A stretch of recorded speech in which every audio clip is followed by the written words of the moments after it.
This is Module 2, called Keep Hips and Ankles Mobile. So why would we want to keep our hips and ankles freely moving? Your body is a system of joints where a relatively mobile joint is connected to a relatively stiff joint, repeated over and over.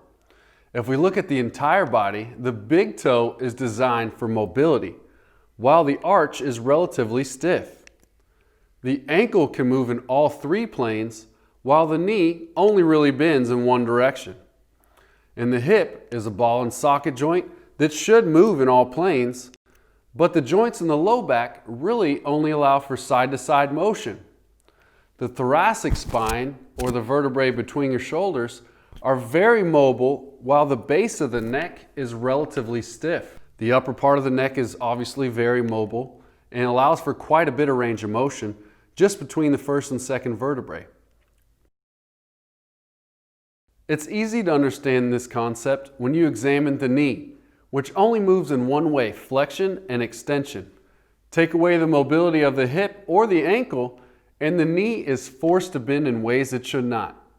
For example, if the hip external rotators are tight and don't allow for internal rotation of the hip, the knee will be forced to bend on an oblique axis that could potentially put additional shearing forces on the ACL, as well as additional compressive forces on the meniscus. Your knee just doesn't bend to the inside, so why would you ask it to? It's a relatively stiff joint and you need it to be. The same goes for your lower back. It's made up of many joints that aren't designed to have an excess of mobility.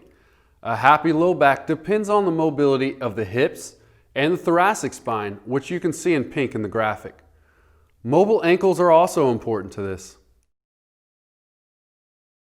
The truth is that the lumbar spine should serve as the tree trunk for your spine. Researchers have already proven that greater lumbar spine mobility leads to increased risk of back troubles.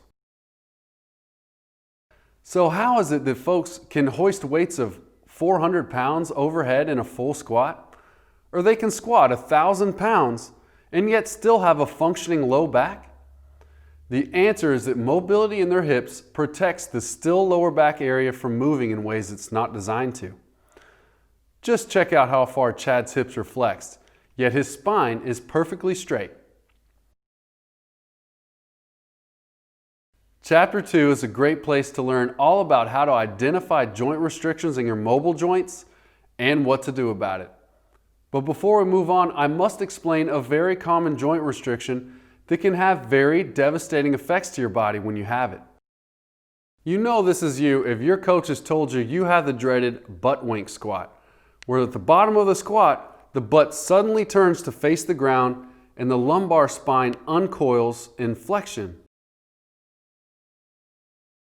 The problem is when hip flexion range of motion is lost.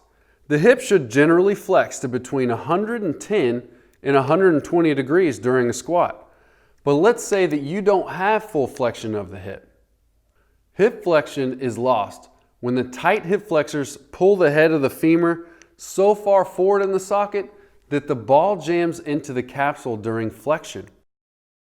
So as the hip is flexing during a squat, it will run out of room and jam into the socket, which will make the lumbar spine flex instead. But unfortunately, research has shown that repeated flexion of the lumbar spine can damage the outer wall of the disc, as well as allow for posterior migration of the jelly substance inside the disc towards the spinal cord. In layman's terms, this means that a loss of hip flexion can make your disc degenerate and make disc herniation more likely. Disc herniations can take you out, causing severe pain, muscles that are constantly tense, and even numbness and tingling. Unfortunately, they can take a while to heal as well, driving some to choose surgery for repair. I've seen it take people out of all ages, so let's avoid all of this and make sure our hips are nice and mobile. In this module, we're going to be mobilizing those muscles around the hips, including the gluteus maximus, the medius, the hip flexors, as well as the hip capsule. We'll also work on the calves to keep those ankles mobile. So let's go learn how to be rock stars and knock out our own pain. Here we go.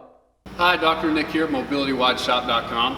And if you're looking to follow through with the videos recommended in this unit, then I highly recommend you get the tools that you're going to need from us here at Mobility WOD Shop. We offer free shipping on all of our orders, and all the tools have been hand selected by me, Dr. Nick Chretien. I'm a sports chiropractor and soft tissue expert, and all the items you see are vetted by me as being effective for maintaining your body. Let's get your body feeling the way it's supposed to feel, and keep you recovering the fastest and seeing performance gains. So shop now at MobilityWODShop.com.